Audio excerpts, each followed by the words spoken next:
لله رب العالمين والعاقبة للمتقين. سبحانك لا علم لنا إلا ما علمتنا إنك أنت العليم الحكيم. نعوذ بالله من شرور أنفسنا ومن سيئات أعمالنا. من يهده الله فلا مضل له ومن يضلل فلا هادي له. قال الله تعالى في القرآن المجيد والفرقان الحميد: أعوذ بالله من الشيطان الرجيم. أفحسبتم أنما خلقناكم عبثا وأنكم إلينا لا ترجعون فتعالى الله الملك الحق. اللہ تعالیٰ فرماتے ہیں قرآن پاک کے اندر کہ کیا تم نے یہ سمجھا ہے کہ ہم تم کو یوں ہی بیکار پیدا کیے ہو اور تم ہمارے پاس نہیں لوٹائے جاؤ گے؟ اور پھر دوسری جگہ اللہ تعالیٰ خود جواب دیتا ہے نہیں، لَتُبْعَثُنَّ ثُمَّ لَتُنَبَّؤُنَّ بِمَا عَمِلْتُمْ، ہم تم کو ضرور اٹھائیں گے اور پھر تم کو بتا دیں گے جو کچھ تم نے کیا ہے تمہاری زندگی کے بارے میں۔ لہٰذا ہم لوگوں کے پاس اور پوری انسانیت کے پاس اگر سب سے زیادہ کوئی قیمتی چیز ہے تو انسان کی زندگی ہے، حیات ہے۔ یہ زندگی ایک مرتبہ ختم ہو جائے تو نہیں ملتی، اس لیے اللہ کے نبی صلی اللہ علیہ وسلم نے حدیث میں فرمایا کہ اپنی جوانی کو غنیمت جانو بڑھاپے آنے سے پہلے۔ بڑھاپے میں انسان کے اعضاء کمزور ہو جاتے ہیں، کام نہیں کر سکتا، اس لیے جو کچھ کرنا ہے، محنت کرنا ہے، مجاہدہ کرنا ہے، جوانی میں کرو۔ اور پھر فرمایا زندگی کو غنیمت جانو وَحَيَاتُكَ قَبْلَ مَوْتِكَ، تمہاری موت سے پہلے۔ اور پھر اللہ کے نبی صلی اللہ علیہ وسلم نے فرمایا کہ فرصت کو غنیمت جانو مشغولی آنے سے پہلے۔ مشغول آدمی ہو جاتا ہے، کچھ نہیں کر سکتا۔ اس لیے آج ہم سب یہاں بیٹھے ہوئے ہیں۔ اللہ کے نبی نے ایک حدیث میں یوں بھی فرمایا نعمتان مغبون فی کثیر من الناس، دو نعمتیں ایسے ہیں کہ بہت سے لوگ اس میں غفلت میں پڑے ہوئے ہیں۔ الصحت والفراغ، ایک صحت ہے اور دوسرا خالی ٹائم ہے، خالی وقت ہے، آدمی معلوم ہی نہیں ہوتا۔ اس لیے ہم لوگوں کو دنیا میں آنے کے بعد ہمیں تخلیق کا مقصد سمجھنا ہے۔ اللہ نے مجھے کیوں پیدا فرمایا، میری پیدائش کا کیا مقصد ہے؟ کیا یوں ہی ایسے ہی دوسرے لوگ اس دنیا میں جی رہے ہیں؟ اللہ قرآن پاک میں فرماتے ہیں پوری دنیا ہم نے تمہارے لیے بنائی ہے۔ الدنیا خلقت لکم، اللہ کے نبی نے فرمایا کہ ہم نے دنیا کو تمہارے لیے پیدا کیا ہے۔ وانتم خلقتم للآخرہ، لیکن تم آخرت کے لیے پیدا کیے گئے ہو۔ لہذا اپنے ایک ایک زندگی کے ایک ایک پل کو اور ایک ایک سیکنڈ اور منٹ کو قیمتی سمجھو، اس کو غفلت میں نہ گزارو، اللہ کے نافرمانی میں نہ گزارو، گناہوں میں نہ گزارو۔ انسان افسوس کرے گا کل قیامت کے دن جب اس کا نام اعمال اس کے ہاتھ میں دیا جائے گا۔ وہ کہے گا مالی حاضر کتاب، ایک ایسا نام اعمال نامہ ہے لا یغادر صغیرۃ ولا کبیرۃ الا احصاها، کہ اس کے اندر میں پیدا ہونے کے بعد سے موت تک جتنے بھی میں نے اعمال کیے پورے درج ہو گئے، کوئی چھوٹا نہیں ہے۔ ووجدوا ما عملوا حاضرا، اور ہم نے جو کچھ کیا ہے اس کو ہم نے حاضر پاؤ گے۔ اللہ تعالیٰ کتاب دیں گے، نام اعمال دیں گے اور یوں کہیں گے بندے سے بندہ تو تیرا نام اعمال خود پڑھ لے اور تو خود اپنا حساب لے لے۔ اقرا کتابک کفی بنفسک اليوم علیک حسیبا، اپنا نام اعمال پڑھ لے اور اپنا حساب خود لے لے۔ ہم آج تیرا حساب نہیں لیں گے۔ تو انسان کہے گا کہ اس وقت کہے گا انسان کیسا نام اعمال ہے، اس کے اندر کوئی چھوٹی چیز بڑی چیز نہیں چھوٹی۔ لا یغادر صغیرۃ ولا کبیرۃ الا احصاها، اللہ تعالیٰ نے تمام چیزوں کو گھیر لیا ہے، اس کو محفوظ کر لیا ہے، اس کو ریکارڈ کیا ہے۔ تو پھر میرے بھائیوں بہت تھوڑی سی زندگی ہے اور بہت مختصر زندگی ہے، کچھ صبح ہیں کچھ شامیں ہیں۔ اللہ انسان سے پوچھیں گے کل قیامت کے دن یہ بتا کم لبثتم فی الارض عدد السنین، تم دنیا کے اندر کتنا رہ کر آئے؟ انسان کہے گا لبثنا یوما او بعض یوم فاسأل العادین، یا اللہ میں ایک دن رہا تھا، آدھا دن یا پونا دن رہا تھا، مجھے پتا نہیں، وہ جو کاؤنٹ کرنے والے حساب کرنا ان سے جا کے پوچھ۔ اور ایک آیت میں قرآن پاک میں اللہ فرماتے ہیں کہ لم یلبثوا الا عشیۃ او ضحاها، کہ انسان ایک صبح رہا یا ایک شام رہا۔ اس لیے ہمارے پاس سب سے زیادہ قیمتی اگر کوئی چیز ہے تو ہماری زندگی ہے۔ اس زندگی کو اچھے اعمال میں گزارنا۔ ابھی ہمارے سامنے آج دیکھو کہ جس طرح دیکھو تیزی کے ساتھ دن گزر رہے ہیں، اور ہمارے جو قبر ہے نا، اپنے قبر سے قریب ہوتے جا رہے ہیں, اپنے آخرت سے قریب ہوتے جا رہے ہیں اور دنیا سے دور ہوتے جا رہے ہیں. تو ہمیں اللہ تعالیٰ نے فرمایا کہ اللہ کے نبی نے فرمایا کہ جس پہ تم کو ہمیشہ رہنا ہے اس کو ترجیح دو, اس پر جس کو بہرحال ختم ہونا ہے. فَآسِرُ مَا يَبْقَى عَلَى مَا يَفْنَى, کہ جس میں تم کو ہمیشہ رہنا اس کو ترجیح دو جس کو تمہیں چھوڑ کے جانا ہے. اس لیے اللہ کے نبی صلی اللہ علیہ وسلم نے قرآن پاک میں اللہ کے نبی صلی اللہ علیہ وسلم کے بارے میں حدیث میں آتا ہے کہ کان نبی صلی اللہ علیہ وسلم یذکر اللہ فی کل احیان, اللہ کے نبی ہر وقت اللہ کا ذکر کرتے تھے. 24 گھنٹے اللہ کے ذکر کے اندر مشغول رہتے تھے. تو اپنی زندگی کی کسی لمحے کو خالی بیکار نہیں جاتا تھا. حدیث میں اللہ کے نبی نے فرمایا کل قیامت کے دن انسان کو کسی چیز پر اتنا افسوس نہیں ہوگا جتنا اس کی اس گھڑی پر افسوس ہوگا, اس ٹائم پر افسوس ہوگا جو اس کا ذکر کے بغیر گزرتا ہے. اس لیے ہمیں اللہ کے کسی چیز کے اللہ تعالیٰ نے حد بندی نہیں کی, ذکر کے بارے میں حد بندی نہیں کی. نماز کے بارے میں فرمایا کہ نماز کا وقت ہے تو نماز پڑھو, 2 رکعت پڑھو, 4 رکعت پڑھو. ذکر کے بارے میں رمضان آئے تو روزہ رکھو, اگر تم صاحب استطاعت ہو زکات دو. اور پھر فرمایا لیکن ذکر کے بارے میں یہ نہیں فرمایا, ایسا فرمایا یا ایھا الذین آمنوا اذکروا اللہ ذکرا کثیرا, اے ایمان والو کثرت سے اللہ کا ذکر کرو, کوئی حد نہیں, آخری سانس تک اللہ کا ذکر کرو, اللہ کو یاد کرو.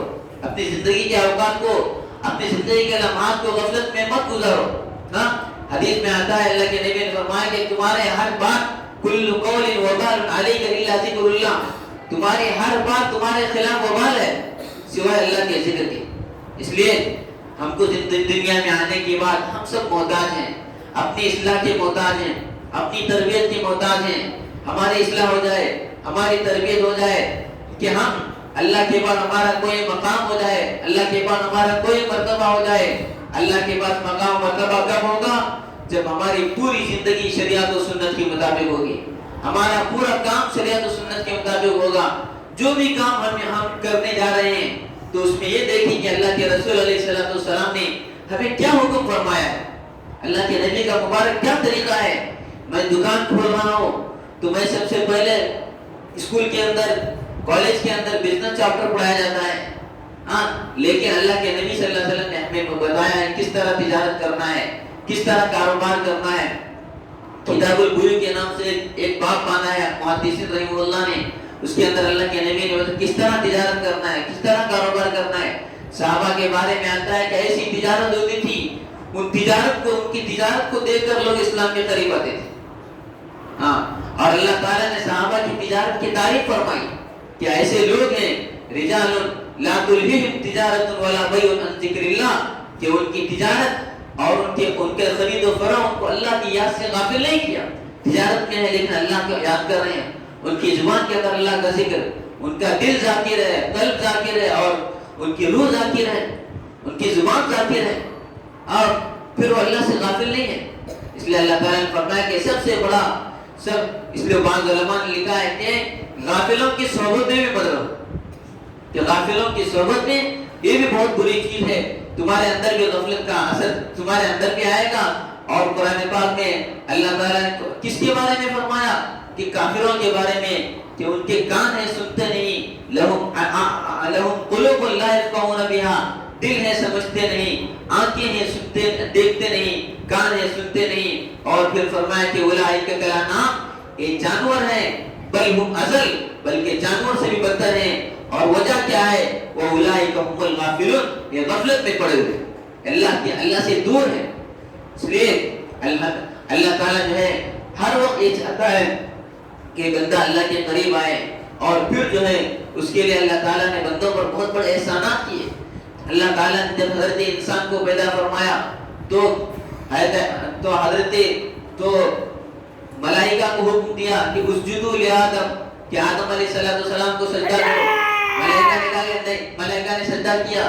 شیطان سے کہا کہ تم کرو, کہا کہ میں سجدہ نہیں کروں گا. اس کے اندر تکبر آیا, گھمنڈ آیا. اس نے وہ کہنے لگا خلقتنی من نار, اے اللہ تو نے مجھے آگ سے پیدا کیا ہے اور اس آدم کو مٹی سے پیدا کیا, میں کیوں اس کے سامنے جھکوں, میں نہیں جھک سکتا. تو اللہ تعالیٰ نے فرمایا کہ فخرج فإنک من الصاغرین, نکل جائے یہاں سے، تو ذلیل ہے، تو رسوا ہے.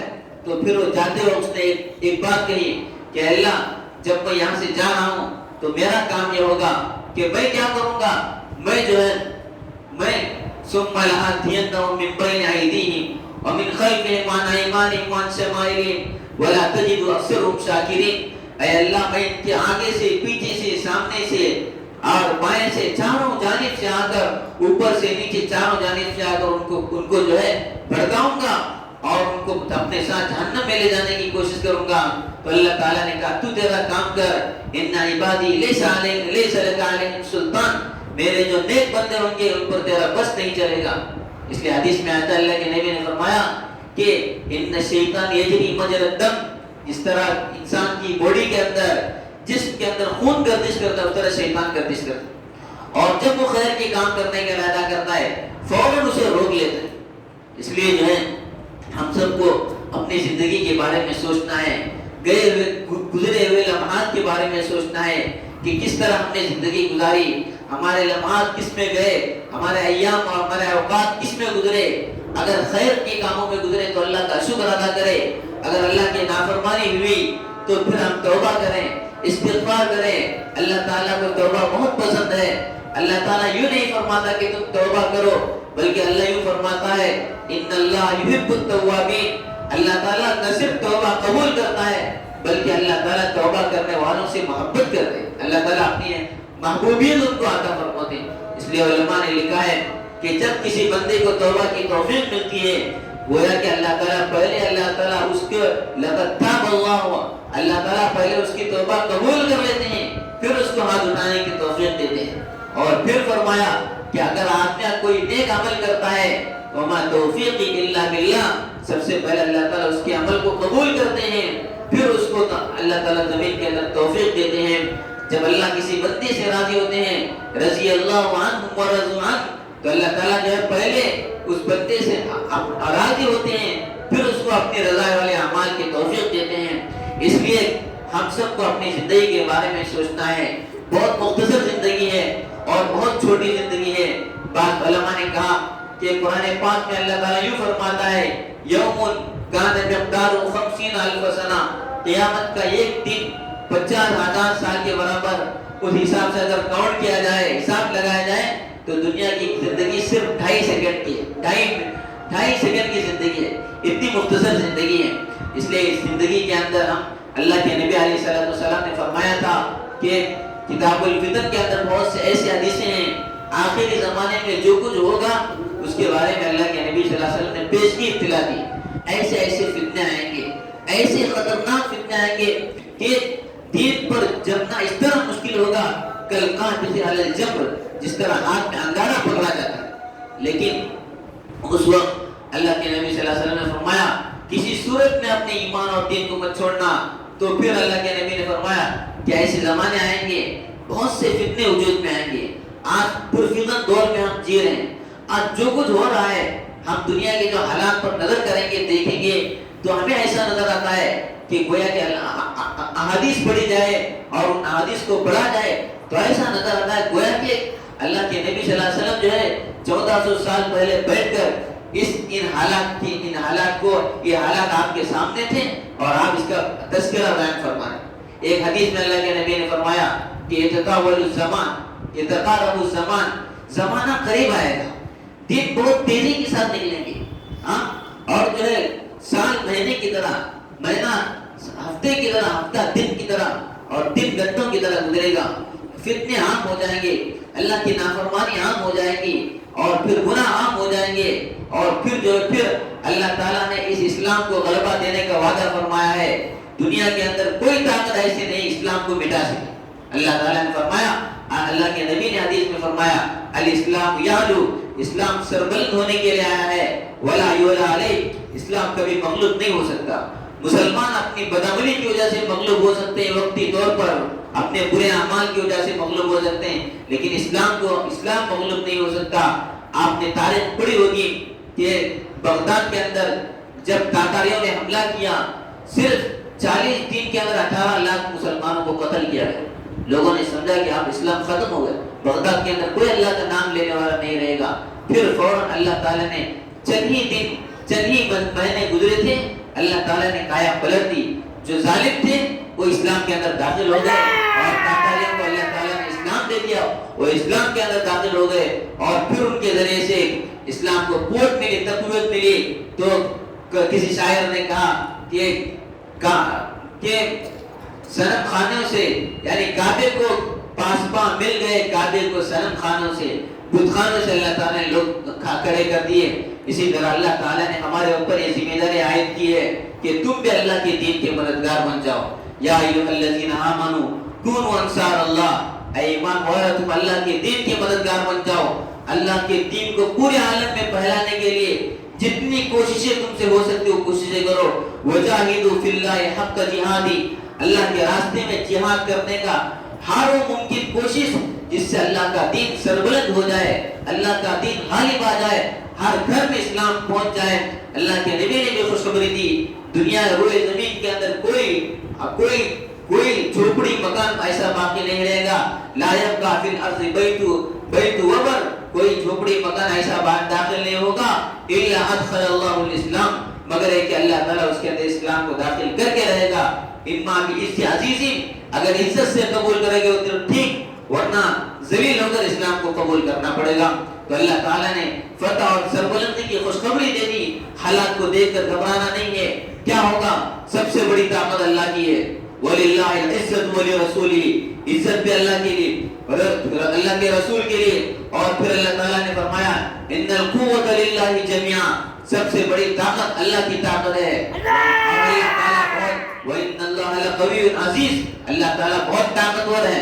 اور پھر اللہ تعالیٰ فرماتے ہیں كَتَبَ اللَّهُ لَأَغْلِبَنَّ أَنَا وَرُسُلِي إِنَّ اللَّهَ قَوِيٌّ عَزِيزٌ، اللہ نے یہ فیصلہ کر دیا ہے کہ اللہ ہی غالب آئیں گے، اللہ کا رسول غالب آئے گا، اور اللہ تعالیٰ بہت بڑے طاقتور ہیں۔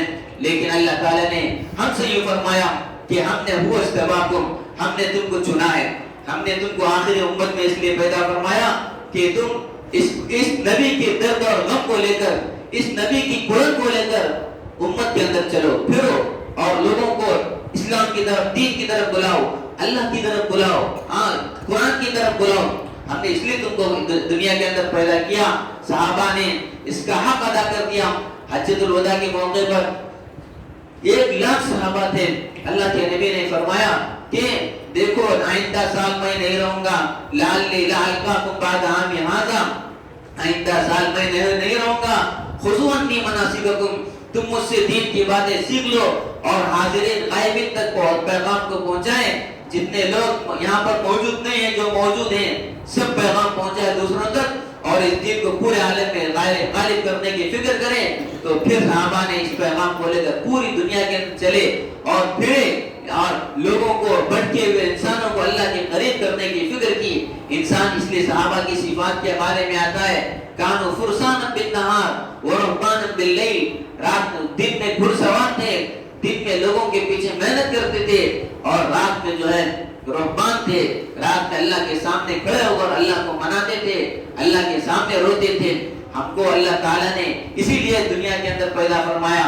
اللہ تعالیٰ نے اپنی مدد کا وعدہ فرمایا کہ اگر تم میرے دین کی مدد کرو گے میں تمہاری مدد کروں گا۔ کذالک حقا علینا نصر المؤمنین، ہمارے اوپر واجب ہے، فرض ہے کہ ہم اہل ایمان کی مدد کریں۔ تم صحیح معنی میں ایمان والے تو بن جاؤ، اس کے بعد اللہ کی مدد کی وعدہ تمہارے ساتھ ہے، ہم صحیح معنی میں مومن بن جائیں۔ اور پھر اللہ تعالیٰ نے فرمایا اگر تم اللہ کے دین کی مدد کرو گے، ان تنصروا اللہ ینصرکم، اللہ تمہاری مدد کرے گا، ویثبت اقدامکم، دشمنوں کے مقابلے میں اللہ تمہارے قدم کو جمائے گا۔ تم لوگوں کے اندر دعوت کو اور لوگوں کو اسلام کی طرف بلانے کا کام کرو، پھر ہم تمہاری مدد کریں گے۔ اس لیے جو ہے ہم کو دنیا کے اندر، دنیا میں آنے کے بعد سب سے پہلے اپنے اصلاح کی فکر کی ضرورت ہے کہ سب سے پہلے ہماری اصلاح ہو جائے، ہماری تربیت ہو جائے، ہمارے اندر اللہ کے احکامات آ جائیں، ہماری ظاہری بھی اصلاح ہو، باطنی بھی اصلاح ہو۔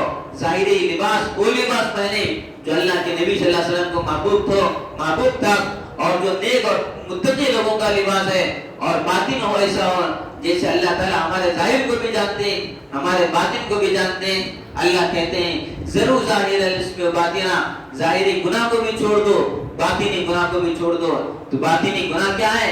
ہاں باطنی گناہ اللہ اپنے قلب کی صفائی کی فکر کرو. اللہ کے نبی نے حدیث میں فرمایا کہ دیکھو ان هذه القلوب تسدى كما يستوي الحديد اذا اصابه الماء، کہ دل جو ہے اس کو بھی زنگ لگتا ہے جیسے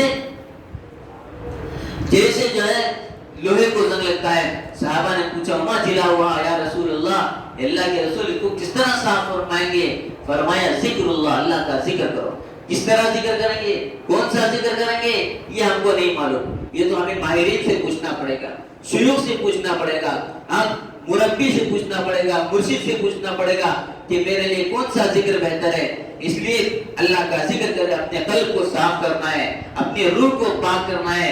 اللہ تعالیٰ ہماری کوئی چیز نہیں دیکھیں گے. اللہ کہتے ہیں ہم تمہارے جسم کو نہیں دیکھتے، تمہاری صورتوں کو نہیں دیکھتے.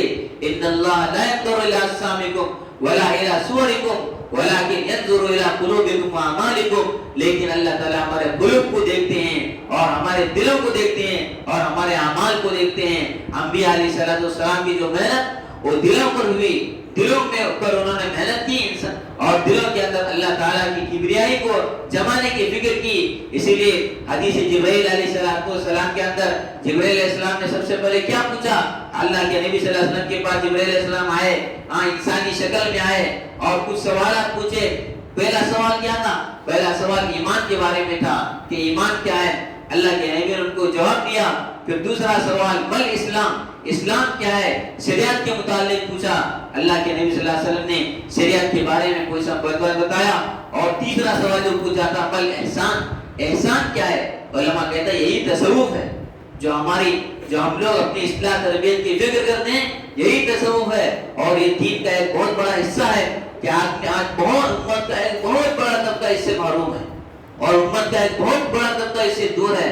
کسی کو فکر ہی نہیں کہ میری اصلاح کرنی ہے، مجھے خدا کے پاس جانا ہے. کل اللہ تعالیٰ ہمارے دلوں کو دیکھیں گے اور جب فرشتہ آئے گا تو ہمارا دل پکڑے گا. بہت سے لمحہ فی الصدور، جو دلوں کے اندر جو ہوگا وہ نکلے گا. اس لیے ہم اپنے دل پر محنت کرنے کی کوشش کریں، اپنے اوقات کو آگے پیچھے کریں کہ اللہ کے راستے میں دین کو سیکھنے کے لیے وقت نکالیں. غنیمت سمجھے. آج لوگ دیکھو تڑپ رہے ہیں، کتنے لوگ ایسے ہیں کہ ہمیں کسی اللہ والوں کا حوالہ بتا دیجئے، ہم جائیں گے اپنی اصلاح کے لیے، تربیت کے لیے. کسی کو نیند نہیں مل رہا ہے، بھٹک رہے ہیں لوگ، دعائیں کر رہے ہیں. کوئی تو اللہ والا مل جائے، کوئی تو صحیح تربیت کرنے والا مل جائے، کوئی صحیح راستہ دکھانے والا مل جائے. اس لیے ہمارے پاس اللہ تعالیٰ نے بہت بڑی امانت دی ہے، بہت بڑی دولت دی ہے. ہم اس کی قدر کریں اور ہم بھی فکر کریں کہ ہم لوگوں کو اللہ سے جوڑنے کے لیے، دین کے راستے میں لانے کے لیے ہم بھی فکر کریں. جتنا ہم سے ہو سکتا ہے کریں. اللہ کہتے ہیں ہم تھوڑی سی محنت کریں گے لیکن ہماری محنت کے ساتھ اللہ کی مددیں ہوں گی. اللہ کہتے ہیں تم اللہ کے دین کی مدد کرو گے تو ہم تمہاری مدد کریں گے. یہ اللہ تعالیٰ کا وعدہ ہے. اللہ تعالیٰ ہمیں ذریعہ بنائیں گے. اللہ تعالیٰ کو یہ دین غالب کرنے کے لیے کسی کی ضرورت نہیں ہے. اللہ کہتے ہیں دیکھو ہمارے پاس وَلِلَّهِ جُنُودُ السَّمَاوَاتِ وَالْأَرْضِ، آسمانوں اور زمین کے لشکر ہمارے پاس ہیں. ہم جس سے چاہے کام لے سکتے ہیں. اگر تم روگردانی کرو گے تو ہم تم کو سائڈ میں کر دیں گے، ہم تم کو نکال باہر کر دیں گے. وَإِن تَتَوَلَّوْا يَسْتَبْدِلْ قَوْمًا غَيْرَكُمْ، اور ہم تبدیل کر دیں گے، دوسری قوم کو لائیں گے اور ان سے اپنے دین کا کام لیں گے. تو اللہ کا دین غالب ہو کر رہے گا. کوئی دنیا کا کبھی مخلوق نہیں ہو سکتا. آخر اللہ کے نبی نے فرمایا کہ میری امت کے اندر ایک جماعت ایسی ہوگی جو اسلام دشمن طاقتوں سے جنگ کرے گی اور اللہ تعالیٰ ان کو غلبہ دے گا. ہر زمانے کے اندر ایک قوت، ایک طاقت رہے گی، ایک جو رہے گی. اور پھر جو ہے اس کا آخر حصہ جو دجال سے بھی جنگ کرے گا اس پر بھی اللہ تعالیٰ ان کو غلبہ دیں گے. اللہ تعالیٰ جو باتیں کہی گئی سنی گئی، سب سے پہلے اللہ تعالیٰ کہنے والے کو عمل کی توفیق عطا فرمائے، سننے والوں کو بھی عمل کی توفیق عطا فرمائے.